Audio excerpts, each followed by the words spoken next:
let's make a Bourbon Beef Wellington. We're gonna start out with some duxelle, which is a reduced mustard mixture with a bunch of bourbon in there. Then we're gonna season up a whole beef tenderloin with some Bourbon Prime seasoning, get it seared and covered in mustard. Then we're gonna wrap it in that duxelle and prosciutto.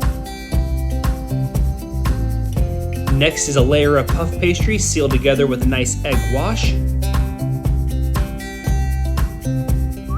And then getting fancy on top with some lattice work.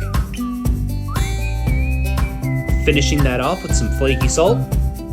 And onto the smoker at 400 degrees for about 45 minutes or until your internal thermometer reads medium rare. I took this one off at about 125 degrees and gave it a 15-minute rest.